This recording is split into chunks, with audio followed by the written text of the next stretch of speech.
नमस्कार, आपण पाहता हिरकणी न्यूज. हिरकणी न्यूज प्रत्येक क्षण ताज्या घडामोडी आणि महत्त्वाच्या प्रत्येक बातमीसाठी नेहमी तत्पर.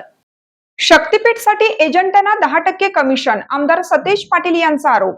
शक्तीपीठ महामार्गाचा अट्टहास सोडा, चांगल्या कामाला पैसे लावा. आयुष्यातून शेतकरी उद्ध्वस्त होणार आहे. पैसे मिळवणं हा एकच उद्देश शासनाचा असून शेतकऱ्यांना राजी करण्यासाठी एजंटांना 10% कमिशनवर नेमलं आहे. त्यासाठी 1000 तरुणांची टीम तयार केली असल्याचा गंभीर आरोप विधान परिषदेचे गटनेते व काँग्रेसचे जिल्हाध्यक्ष आमदार सतेज पाटील यांनी केला.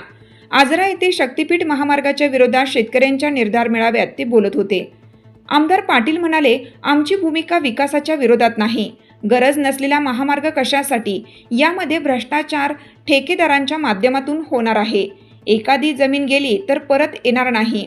माजी खासदार राजू शेट्टी म्हणाले, शक्तीपीठ महामार्ग हा एक्सप्रेस महामार्ग आहे.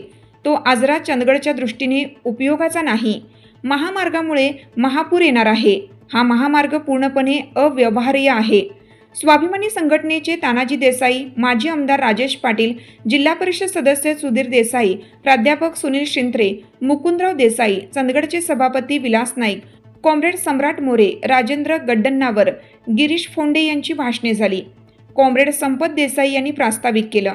यावेळी गोकुळच्या संचालिका अंजना रेडेकर, अभिषेक शिंपी, अशोक तरडेकर, संजय सावंत, सचिन घोरपडे आदी उपस्थित होते. आमदार शिवाजी पाटील यांनी शक्तीपीठऐवजी रेल्वे मार्गासाठी प्रयत्न करावा असे आवाहन सुधीर देसाई यांनी केलं.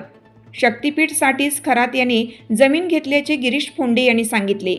शेतकऱ्यांच्या पोटावर नांगर फिरवल्याची टीका माजी आमदार राजेश पाटील यांनी केली आहे. आपल्या हिरकणी न्यूज चॅनलला लाईक करा, शेअर करा आणि सबस्क्राईब करायला विसरू नका आणि रहा अपडेट.